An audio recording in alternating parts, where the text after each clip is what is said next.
Government ने कह दिया है कि overall 1 lakh crore and 1.5 lakh crore we will kind of give up. This will have a ripple effect on the GDP, and as GDP as per capita is growing, the new age consumption is also seeing a growth of good 25%. Consumption pattern किस तरफ ज्यादा बढ़ रहा है? Within staples, within FMCG also packaged food, ready to eat food, इसमें ज्यादा growth. ऐसा क्यों रहता है कि यहाँ के पी मल्टीपल्स कंजम्पशन के हमेशा थोड़े से ज्यादा ही रहते हैं? Predictability of return.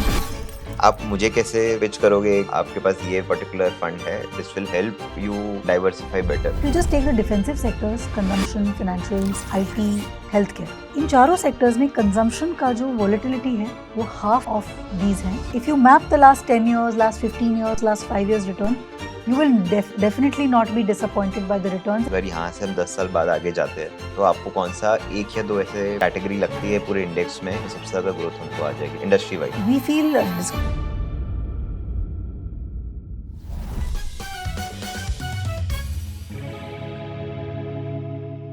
Hello everyone, welcome back to our channel. हमने पिछले 5 साल में देखा है कि बहुत सारे लोगों ने कंजम्पशन थीम के बारे में बात की है। बहुत सारे लोगों ने इसमें निवेश करके पैसा बनाने की भी कोशिश की है। बट ऑन ग्राउंड रियलिटी क्या है, कहाँ कंजम्पशन थीम ड्राइव हो रही है या फिर हो भी रही है, नहीं हो रही है, इसके बारे में जानने के लिए हमारे साथ जुड़े हैं Shaily ma'am from Tata mutual fund. So इनके साथ हम जानेंगे कि एग्जैक्टली कंजम्पशन कहाँ ड्राइव हो रहा है। टूरिज्म में हो रहा है, कार ऑटोमोबाइल में हो रहा है, ऑनलाइन गेमिंग में हो रहा है, फूड डिलीवरी में हो रहा है, क्यूएसआर में हो रहा है। What exactly the theme is getting driven by, वो चीज़ हम समझने की कोशिश करेंगे। एंड इस पर्टिकुलर थीम में हम निवेश करके कैसे एक डाइवर्सिफाइड वे में रिटर्न बना सकते हैं वो जानने की कोशिश करेंगे। So with this I welcome you शैली ma'am. Hi Kunal, first of all, thanks. I'm glad to be here, and yeah, it's a very important theme to talk about. तो ऐसा है कि इंडिया की जो पॉपुलेशन है, we are 1/6 of the world's population at 1.4 billion people. तो 1/6 of the population है, उसमें भी यंग पॉपुलेशन है। Our median age is 29 years. Correct.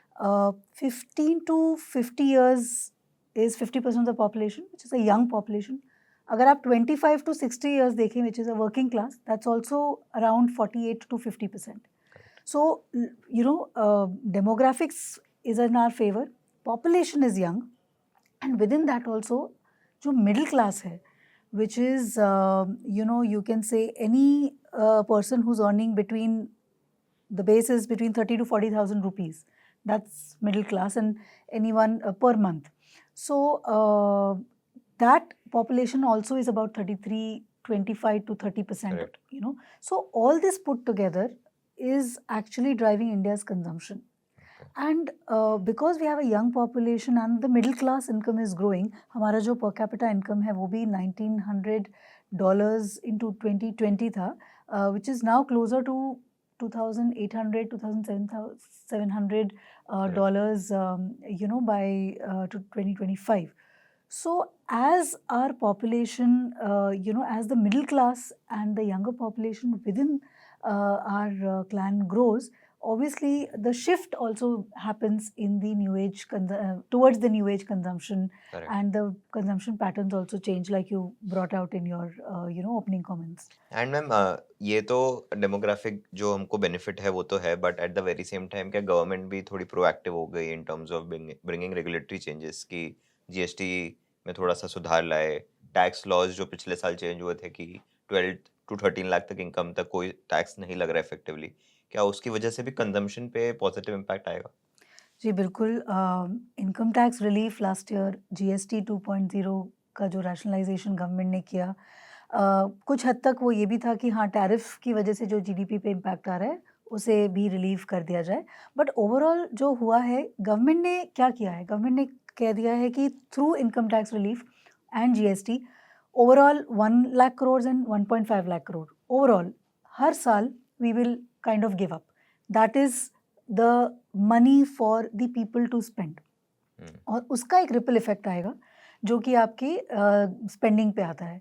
So obviously government ने जो ये रिलीफ दिया है, this will have a ripple effect on the GDP, and GDP growth can be expected to be around, the positive impact on GDP is expected to be anywhere between 1 to 1.5%. Okay. The absolute impact, of course, tariff could take away some bit of it, but absolute impact, and this is a year on year, ये time Correct. bound नहीं है, correct. this is a year on year thing. So over a period, हर साल इस चीज़ का impact है। And उन्होंने जो simplification कर दिया है, 4 स्लैब्स के 2 स्लैब्स कर दिए। The lowest slab is 5%। सो आपकी जो एफएमसीजी का जो लार्जर पीस है वो अब 18% से 5% पे बैठ रहा है। ऑटो का जो लार्जेस्ट पीस है वो अब 18% पे बैठ रहा है from 28%। Correct. So all this is actually bringing has given a lot of volume boost आया है। And overall volume growth FY26 जो हम देख सकते हैं क्लियरली, वो दिख रही है क्लियरली। और ma'am at the very same time जैसे ये कंजम्पशन कहाँ से ड्राइव होता है? अगर प्राइवेट कंजम्पशन की बात करें तो वो अभी जीडीपी का आई थिंक 60-65% के बीच में यस, बनाता है। यस, तो पिछले 2 आई थिंक डिकेड्स में सबसे ज़्यादा नंबर है वो। ट्रू। तो क्या हम मान सकते हैं कि यही कंजम्पशन स्टोरी ड्राइव करेगा कि प्राइवेट साइड से ज़्यादा कंजम्पशन आते रहेगा? सो सही कहा, 62% है प्राइवेट फाइनल कंजम्पशन एक्सपेंडिचर, जो राइट। हम कहते हैं as a part of GDP. US में हायर है okay. 70%। China is lower at 45-40%। Japan and Germany are also lower. So India from that perspective yes has a very high part of the GDP as private final consumption expenditure, and ये बड़ा है बिल्कुल। It has actually kind of doubled in the last 10 years, and maybe in the last 10 years a CAGR growth of about 6%. So which is good. Private final consumption expenditure क्या है? It is basically spending on food, clothing, education, mobility, durables, these things. Actually हम अगर देखें तो consumption को हम दो तरीके से, दो पार्ट्स में, लार्ज पार्ट्स में ब्रेक कर सकते हैं।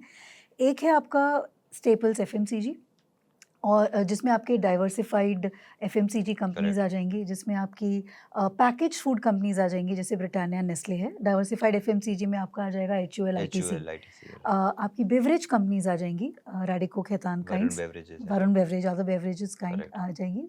टोबैको कंपनी आ जाएगी, Godfrey correct. Philips. So these are the staples in the FMCG piece. Agro company भी है। And then you have consumer discretionary which is a very large part. Correct. ना उसमें आपके auto and auto components is one part. उसके बाद आपका आता है कंज्यूमर ड्यूरेबल्स। ड्यूरेबल्स के जो सब पार्ट्स हैं वो हो गए आपका footwear, James, jewellery, watches, okay. And allied housing oriented segments like paints, okay. ceramic tiles, आपके not cables actually, cables also can be a part of it, but आपका plywood, right. so personal consumption जो हो गया, which is gems, jewelry, watches and footwear, and then आपकी housing related and household. household appliances, right. electronics. This is what consumer durables forms. And then you come to the consumer services piece, which you can easily call it a new age piece. Consumer services में आपका आ जाएगा QSR, which is quick right. service restaurants. We have brands under Jubilant, correct. Devyani correct. International. Then you have the e-commerce and the e-retailing piece. Then you have the which is Nykaa and First Cry. Correct. Then you have the online food delivery, which is very well known, Zomato, Swiggy, Zomato and Swiggy, Instamart and yes, and this thing. So Blinkit. these are the kind of things which are coming up, and this is all new age. So now, as GDP, as per capita is growing, as GDP of India is growing, and the middle class income is consuming more and in a very different manner, the new age consumption is also seeing a growth of good 25%. Correct. Organized retail and the new age consumption, there the growth rates can be allocated between 20 to 25%. Okay. And because of GST, the FMCG and stable growth rate, at least FY26 volume growth can be a high, at least a double digit number, not a high double correct. digit, but a lower double digit number. Correct. So that together, forms a very strong segment. So ma'am जो मेरा ये तीनों form of consumption आपने बताया, जी. Private का, household का और QSR का जो न्यू एज है, वो तीनों मिला के प्राइवेट फाइनल कंजम्पशन बनाता है। Is it the case? Yes, okay. yes, yes. And then the other parts of GDP would be आपका जो गवर्नमेंट एक्सपेंडिचर है, करेक्ट। केपेक्स है। राइट। केपेक्स में आपका प्राइवेट केपेक्स ये होगा हो गया। And government. अभी तक गवर्नमेंट केपेक्स अच्छा चल रहा था, इस क्वार्टर थोड़ा सा लो हो गया, but private capex kind of 6 to 8%. But correct. private capex also needs to grow equally and at least again double digit numbers, while consumption holds steady. So Correct. which is what now we are looking forward to okay. for the overall economy to broad base. Okay. And कितना impact इसमें आता है just because हमारा जो population का division है उसमें 77 to 80% लोग मिलेनियल से जेन ज़ी को बिलॉन्ग करते हैं। हुँ। क्या ये जनरेशन प्रीवियस कुछ जनरेशन के सामने अलग तरीके से कंजम्पशन करती है या फिर the patterns are similar to a greater extent? नहीं, श्योरली न्यू एज कंजम्पशन जो पीस है वो ये वाली class Gen Z and millennials Gen Z and now you start having alpha beta generations also, they consume very differently, from physical restaurants and home cooked food and physical restaurants to QSR and food delivery platforms, from physical retail to e-retail and buying online and quick commerce, buying groceries through quick commerce, buying cosmetics online. So definitely they consume very very differently. Also, the urban consumer class जो है वो India में कुछ 374 million is the number expected है by Okay. 2030, and this number is expected to grow much more than जो global rate है। अगर global consumer class आपका जो 5.2 बिलियन पे है, हो जाएगा 2030 तक, वो अगर कुछ 2.9 to 3% ग्रो हो रहा है, तो हमारा जो इंडिया का अर्बन कंज्यूमर क्लास है वो 6.5% से ग्रो कर रहा है पर एनम, is expected to grow again till 2030. So with the urban consumer class also growing and the middle class, basically you can define urban consumer class as daily wage of $11, which translates to your monthly income between 30 to 40,000. Correct. So which is so urban consumer class growing at about 6%, and they forming about 25 to 30% of the overall population. That is the propeller for Correct. how they are consuming. They're consuming more, and how they are consuming. Correct. And ma'am, if we go 3 decades back, so same kind of people जो urban area में shift हुए थे, they generally had a tendency to save more. Yes. If they were making 100 rupees, True. they were at least saving 30-40 rupees either to buy a house or just emergency के perspective से. आज के time पे वो पूरा thought process मुझे change होते हुए दिखता है. तो am I right witnessing that, or is it not the case? Yes, people consumption has increased. It's not just savings that people want to just save for the future. See, काफ़ी सारी चीज़ें India में आ रही हैं. Social security definitely strengthen हुआ है, and products like NPS are coming in. Investor education and awareness of investments भी है. So people, अभी के जो लोग हैं, अभी की जो generation है, वो एक गुड बैलेंस बना के चल रही है between consuming now versus saving for future. Correct. Everything that is not being saved for future. And आप जैसे देखिए, तरीके भी हैं सेव करने के. You have SIP as a very strong tool. Correct. SIP एक फीचर है, उसे एक प्रोडक्ट ही बन गया है वो, Correct.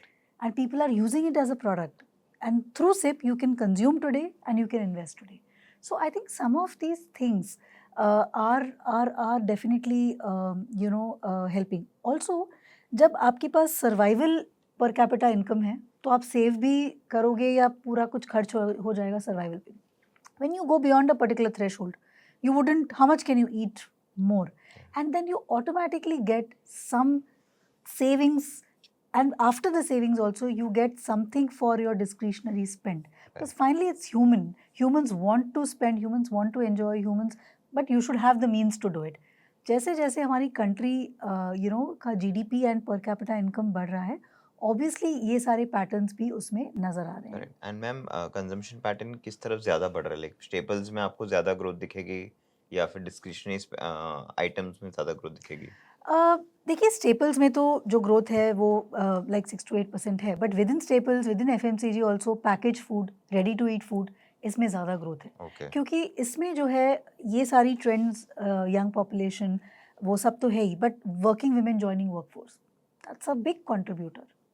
And people are spending more on eating out, ready to eat things, packaged food, healthier options at packaged food. उसमें फिर variations हो सकते हैं. So within FMCG also you have areas which are high risk, high return, or which are growing faster than your typical staples. and of course the other part of the consumer discretionary, which is durables, services, auto, Correct. all these definitely have a higher growth rate to them. And ma'am, to track all of this, I think there's a very good index, the consumption index fund that we Yes. have. उसका पिछले 5 साल के return की बात करें तो that is 21.56%. Hmm. I think beating Nifty by around 6-7% on a yearly basis. And 10 साल में it has generated I think 14.37% True. के रिटर्न्स. So क्या ये जो थीम है पिछले 10 साल से 5 साल में रिटर्न्स अच्छा देते आई है, लेकिन can we expect the same theme to do well in the future as well? How sustainable is the Yes. growth story or income generation from this particular Yeah. scheme as an investor? So the idea of coming out with this index was कि हम एक ऐसा index दें जो कि market cap को, large mid and small को सही तरीके से रिप्रेजेंट करे, क्योंकि जो एग्जिस्टिंग इंडाइसेस आप देखेंगे वो 80 to 95% लार्ज कैप ओरिएंटेड है. Correct. तो उनमें और बहुत सारे ऐसे सेगमेंट्स हैं और सब सेगमेंट्स हैं जो सिर्फ मिड एंड स्मॉल कैप को यूनिक है in this consumption space Correct. Specifically. तो अगर आप एक ऐसा इंडेक्स में रूल नहीं बनाएंगे कि आपको मार्केट कैप का रिप्रेजेंटेशन बराबर चाहिए in large mid and small, तो फिर ये इंडेक्स कंप्लीटली रिप्रेजेंट नहीं कर पाएगा. Right. और बाय डूइंग दिस एक और चीज़ हुई है कि ये इंडेक्स सेगमेंट्स की तरफ से भी काफ़ी बैलेंस्ड हो गया है. जैसे एग्जिस्टिंग इंडाइसेस हैं, या तो उनमें एफएमसीजी बिल्कुल मिसिंग है, कोई प्रीमियम कंजम्पशन इंडेक्स होगा, या कोई न्यू एज इंडेक्स है, या न्यू एज कंजम्पशन इंडेक्स है, या कोई एक इंटरनेट इकोनॉमी इंडेक्स होगा. इसमें एफएमसीजी मिसिंग है Correct. And large cap orientation हो सकती है. Right. निफ्टी कंजम्पशन इंडेक्स है या कोई और दूसरे जो एग्जिस्टिंग उसमें again इंडेक्सेस हैं, top उसमें लार्ज कैप बहुत बहुत हैवी ज़्यादा है है. एंड एफएमसीजी हैवी है. Right. किसी एक इंडेक्स में बहुत ऑटो हैवी है. हम्म. हमने एक ये कोशिश भी करी है कि अगर हम इसको 50-30-20, 50 large cap, 30 mid cap and 20 small cap बनाते हैं, हम्म. तो इसमें आपको सारे सेगमेंट्स भी बहुत ही बैलेंस्ड तरीके से रिप्रेजेंट होते हुए दिखेंगे. Okay. तो FMCG is around currently around 25-26%. आपका auto and auto components is around 30%. आपके consumer durables and consumer services मिला के कुछ 30-32% हैं. There is some bit of reality also, reality companies भी हैं. तो एक बहुत ही बैलेंस तरीके का segment representation and market cap representation Representation दोनों आ में पाया है. मैम, लेकिन इसमें भी अगर देखा जाए तो ऑटो का रिप्रेजेंटेशन हम्म. 30% क्रॉस करता है, हम्म. which is significantly on the higher side. हम्म. तो how is this different from some of the indices that you just spoke about? तो अब जैसे जो एग्जिस्टिंग इंडाइसेस हैं, उनमें किसी एक इंडेक्स में शायद 40-45% ऑटो Correct. इंडेक्स है, बट बाकियों में बहुत कम है. कुछ एक्टिव फंड्स हैं कंजम्पशन ओरिएंटेड, किसी में ऑटो होगा, बट जैसे हमारे फंड में फिलहाल ऑटो 5% है, 5-8% होगा. तो एक्टिव और पैसिव ये दोनों साथ साथ चलते हैं. बिल्कुल आप एक्टिव के थ्रू कुछ ओवरवेट अंडरवेट बहुत ही स्ट्रॉन्ग एंड स्टार्क तरीके से एक्सप्रेस कर पाते हैं, बट पैसिव में ये है कि आपने एक बहुत ही डिसिप्लिन तरीके से वेल रिप्रेजेंटेड इंडेक्स Correct. के रूल बना दिए, जो कि मार्केट कैप को भी वेल रिप्रेजेंट कर रहा है हर तरह से और सेगमेंट्स को भी. फिर उसके ज़रिए जो आपके इनपुट्स या जो कॉन्स्टिट्यूएंट्स आ रहे हैं वो आ रहे हैं. हो सकता है कभी कंज्यूमर सर्विसेज एकदम से बहुत बड़ा पीस बन जाए, तो वो नेचुरली जैसे जैसे market cap and market mid से मूव लार्ज में होगा, हो जाएगा वैसे. वो उस तरह से. अभी आज आ रहा है auto and auto components, and उसमें भी आई थिंक ऑटो कंपोनेंट्स कुछ 11% है, बाकी ऑटो है. सो अच्छा, ऑटो में भी ऐसा नहीं है कि कुछ एक पर, you have 2 to 3 wheelers, you have Four wheelers के 4 तीन व्हीलर्स, कंपनियां यू हैं. Have electric vehicles, Ola electric भी है इसमें. तो हर तरह का रिप्रेजेंटेशन है.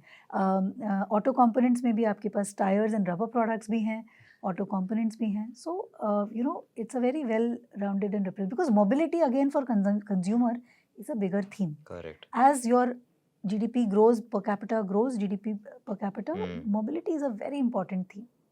Correct. And काफ़ी ग्रोथ हम देख रहे हैं कि जो न्यू एज कंजम्पशन थीम्स है, EVs है, OTT प्लेटफॉर्म्स है, क्विक कॉमर्स है, तो क्या इस पर्टिकुलर इंडेक्स में इनका इतना रिप्रेजेंटेशन है कि जब मैं इसमें इन्वेस्ट करूंगा तो ये मेरे लिए उस पर्टिकुलर सेक्टर का जो अपसाइड है वो कैप्चर कर पाएंगे? बिल्कुल 15 to 20% आपका कंज्यूमर सर्विसेज में है, एंड विच कैप्चर्स और your QSR, which captures your E retail, e commerce, which captures many other things within the new age consumption. So definitely it captures the say, and consumer durables also about 15%. Correct and ma'am क्यों आपको लगता है कि like this is a very good time to start investing in this fund और ये launch करने का सही समय क्यों है डाटा के लिए भी?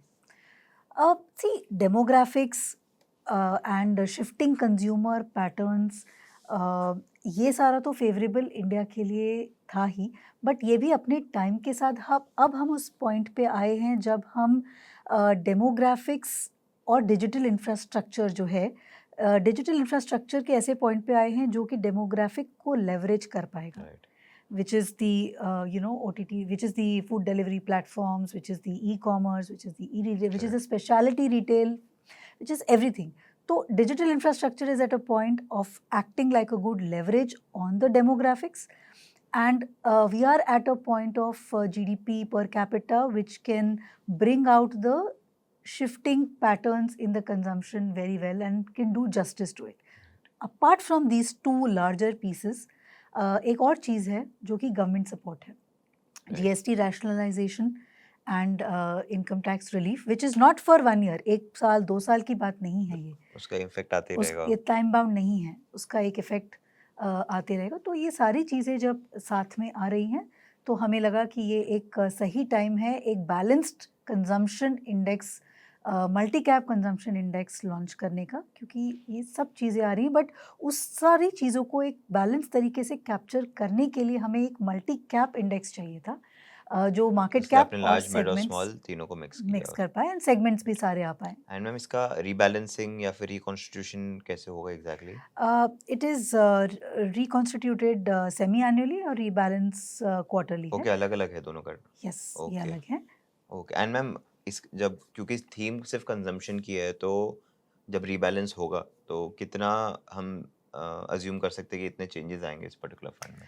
सो बफरिंग हमने जैसे फैक्टर इंडाइसेस में बफरिंग का कॉन्सेप्ट समझा है राइट कि पूरा का पूरा पोर्टफोलियो टर्नओवर नहीं हो जाता है, यहाँ पर भी ऐसा ही है। यहाँ पे अच्छा, बिफोर दैट हम एक क्विक मेथोलॉजी समझ लेते हैं। तो what this index does is, आपके जो निफ्टी 500 में से कंज्यूमर डिस्क्रिशनरी और एफएमसीजी से रिलेटेड जितने भी स्टॉक्स हैं वो कार्व आउट कर लेगा। मान लीजिए 150 स्टॉक्स आते हैं, करेक्ट। अराउंड दैट स्टॉक्स हैं, यूनिवर्स आप निफ्टी 500 ले रहे 500 है। हो? ओके उसमें top 100 stocks based on total market cap okay ये आइडेंटिफाई हो जाएंगे। जब एक बार ये 100 स्टॉक्स आ गए, उनके अगेंस्ट अब free float market cap plot कर देंगे, ओके और जब free float market cap plot कर दिया जाता है तो अपने आप ही इसमें आपको लार्ज मिड स्मॉल मिल जाएगा, बिकॉज हम 100 स्टॉक्स ले रहे हैं। फिर हर एक स्टॉक को, क्योंकि हमें मार्केट कैप कैप करना है, 50% large cap, 30 mid cap and 20 small cap, because हमें करना है। तो हर एक स्टॉक का जो भी अनकैप्ड वर्जन में वेट है, मान लीजिए आईटीसी का वेट है 9% करेक्ट अनकैप्ड में, राइट अब हमें उस 70% अनकैप्ड में 70% लार्ज कैप आ रहा था, आईटीसी 9% आ रहा था, अब हमें लार्ज कैप 50 पे कैप करना है, तो आईटीसी का वेट कितना होगा। ओके इस तरह से आप हर स्टॉक को फ्री फ्लोट मार्केट कैप के बेसिस पे वेट एलोकेट कर करेक्ट। दोगे। 70 का 9 है तो 50 का कितना होना यस चाहिए उस यस, तरीके से आप और हो निकालोगे। सकता है मिड कैप कम हो, 15% मिड कैप है, पर हम यहाँ 30 ले रहे हैं, तो 15 वो में डबल अगर हो जाएगा। यस, तो उसका वो वेट बढ़ जाए। इस तरह से हम वेट एलोकेशन कर देंगे, तो ये आपका एक इंडेक्स बन जाएगा। अब 80 स्टॉक्स जो हैं वो एज इट इज़ टॉप 80, हर एक रन में जो 80 स्टॉक्स हैं वो तो रहेंगे ही। 81 टू 120 ये वाला जो है, इसमें चेक किया जाएगा बफरिंग कि कौन से स्टॉक्स हैं जो नीचे अगर जा रहे हैं, 100 के नीचे, 120 के नीचे अगर जा रहे हैं, ओके तो उन्हें रिप्लेस किया जाएगा। सो ये बफरिंग से क्या होता है कि आपका बहुत ज़्यादा चर्न नहीं आता है, बिकॉज कुछ स्टॉक्स जो एकदम मार्जिन पे हैं वो वापस नेक्स्ट क्वार्टर आ जाएंगे, तो करेक्ट आप अभी निकलेंगे फिर वापस आएंगे। फाइनली जब रेप्लिकेट होता है फंड, तो रेप्लिकेशन में भी कॉस्ट एफिशिएंसी होनी चाहिए, राइट एंड इसीलिए ये वाला वो 0.2 बफरिंग होता है। 0.3% का फर्क ऑन अ लार्जर स्केल बहुत बड़ा हो जाता है। ट्रांजैक्शन कॉस्ट बहुत बड़ा हो जाता है। करेक्ट एंड ये फंड का बस मैम एक चीज़ मुझे लगता है, अगर मैं अक्टूबर में देखूँ तो year to date return is almost 0 to 1% के around. It is not given any positive returns which is also the case with Nifty 50 also. तो पिछले एक साल में क्या हेडविंड्स फेस किए इस पर्टिकुलर सेक्टर ने? सी एफएमसीजी डेफिनेटली लास्ट 1 ईयर में थोड़ा हिट हुआ है। इनफैक्ट कुछ कुछ दूसरे सेक्टर्स भी हिट हुए हैं because of overall markets also, like you said Nifty 50 also hmm has been flat now with the liquidity coming back into the system, RBI not intervening too much to protect the rupee and helping that, taking that liquidity to help nominal GDP hmm growth, government spending increasing, government also doing lot of other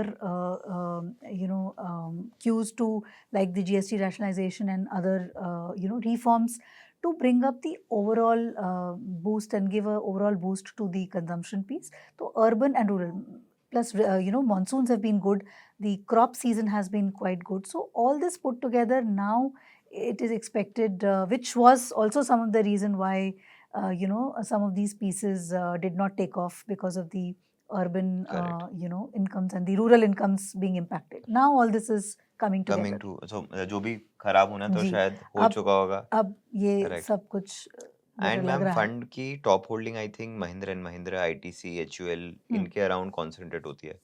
तो क्या इन पे dependent रहेगा fund का performance for the next few months और maybe a year और two? I think it's a very well spread. 100 stocks हैं correct. और जो टॉप 10 होल्डिंग्स हैं वो भी वेल स्प्रेड आउट है। आपके ओके। पास, आप में इसमें ट्रेंट भी मिलेगा, ज़ोमैटो राइट। भी मिलेगा, इटर्नल भी है,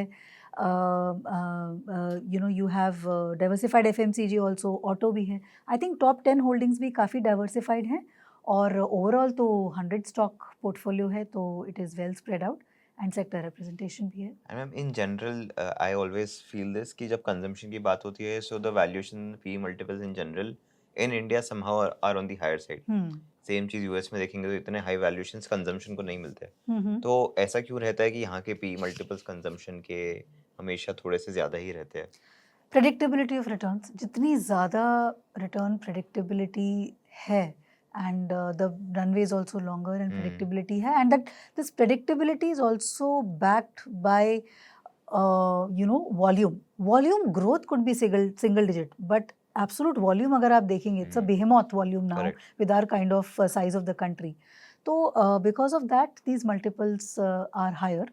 आपके जो कंजम्पशन के कंजम्पशन ओके। ओरिएंटेड एफएमसीजी के भी मल्टीपल्स हाई हो सकते हम्म हैं एंड कंज्यूमर डिस्क्रिशनरी वाला जो पीस है उसमें the growth prospect possibility and right. prospects are very very high. So correct. obviously that tracks the multiple, also tracks makes the growth. Make sense. और ma'am एक interesting चीज़ दिखी मुझे fund में जब मैं ये फैक्ट शीट पढ़ा था, एग्जिट लोड 0.25% का डाला है आपने, हम्म लेकिन टाइम पीरियड सिर्फ 15 दिन ही रखा है। Hmm. So what is the reason behind such a short lock in period? Actually हमने अपने सारे जितने भी सेक्टर इंडाइसेस हैं, sector passives and in fact active passives also, we have kept over a period. हमने इंडस्ट्री मैपिंग भी की है एंड ओवर अ पीरियड हमने सारे ही एग्जिट लोड्स कम कर दिए। Investors have evolved, they understand. पर अगर कोई सेक्टर ने बहुत ही छोटे समय में अगर अच्छा रिटर्न दे दिया है तो ये एक डिटरेंट नहीं होना चाहिए। प्लस काफ़ी एडवाइजर्स हैं जो कि अपने इन्वेस्टर्स को entry exit on sectors, on various करवाते हैं। फंड्स एडवाइस करते हैं, specially this sector funds, because entry and exit both are important points for any sector fund. Of course ये जो थीम है ये तो एक स्ट्रक्चरल लॉन्ग टर्म थीम है in India, but still keeping that in mind and mapping it with industry, we have kept it in line with जो हमारे दूसरे sector passives and sector active funds हैं, हमने एग्जिट लोड पीरियड लो रखा है। Correct. And ma'am say for example मेरी बात करते तो I invest aggressively in Nifty 50 index fund. हम्म तो और आप ही का फंड में hmm. That money is there. So आप मुझे कैसे पिच करोगे कि चलो आपके पास ये पर्टिकुलर फंड है, this will help you maybe diversify better? So अगर आप देखें कि ये जो सारे डिफेंसिव सेक्टर्स हैं, निफ्टी हम्म 50 में तो खैर काफ़ी सेक्टर्स हैं, but if you just take the defensive sectors, consumption, financials, IT, health care, hmm इन चारों सेक्टर्स में कंजम्पशन का जो वॉलेटिलिटी है वो हाफ ऑफ दीज हैं। And if you map the last 10 years, last 15 years, last 5 years return, you will definitely not be disappointed by the returns. In fact कुछ sectors से कंजम्पशन ने ज़्यादा रिटर्न बनाया है, राइट। कुछ इक्वल बनाया है। तो अगर आपको एक स्मूथ राइड मिल रही है, हुँ, हुँ। बहुत ही लॉन्जेविटी ऑफ रिटर्न्स हैं in a country like India, predictable returns हैं एंड एक ऐसा सेक्टर है जहाँ पे आपकी predictability of returns through large caps and FMCG staples आ रही है एंड आपको high growth through mid cap, small caps and consumer discretionary, durable services, auto, reality इनके थ्रू आ रही है। तो डेफिनेटली आपके पास एक overall you have a very strong sector to invest in with a low volatility correct. And a long runway in a country like India. And ma'am one last question, अगर यहाँ से हम 10 साल बाद आगे जाते हैं, तो आपका फंड या फिर ये टोटल ये पूरा इंडेक्स अलग-अलग कैटेगरीज़ में जहाँ इन्वेस्ट करता है, तो आपको कौन-सा 1 या 2 ऐसे पर्टिकुलरली कैटेगरी लगती है पूरे इंडेक्स में कि इसमें सबसे ज़्यादा ग्रोथ हमको आ जाएगी? Not market cap wise, industry wise. Industry wise see we feel discretionary as a pack जो है वो हाई ग्रोथ है और एक्सपेक्टेड है to grow and I think packaged food, ready to eat food, restaurants, QSR, delivery, ये सारे जो new age segments हैं ये सारे ही हमें पसंद हैं and we expect the high growth and to also attain longevity of returns here. So we like this space quite a bit. Okay. Even durables from that matter. Thank you so much ma'am. I think आपके insight से we got an understanding how this fund is made, because बहुत बार लोग passive fund में भी invest करते हैं तो दे डू नॉट नो कि पीछे क्या चल रहा है। बिल्कुल, so this is very important for all of us to understand कि कोई भी फंड बनता है तो what is the thought process behind it, कौन सा इंडेक्स वो ट्रैक कर रहा है, एंड अंडरस्टैंड कि वो कहाँ कहाँ कैसे कैसे इन्वेस्ट कर रहा है और कैसे कैसे उसका रीबैलेंसिंग और रिकॉन्स्टिट्यूशन हो रहा है। So I wish you all the very best for the fund thank you. Launch ma'am, and I am hoping जिनके लिए भी पोर्टफोलियो में रेलेवेंट है, they shall definitely choose this fund to invest in, and or definitely consult their financial advisors before investing into it. Thank you so much, ma'am. Thank you. Glad to be here again. Thank you. Mutual fund investments are subject to market risks. Read all scheme related documents carefully.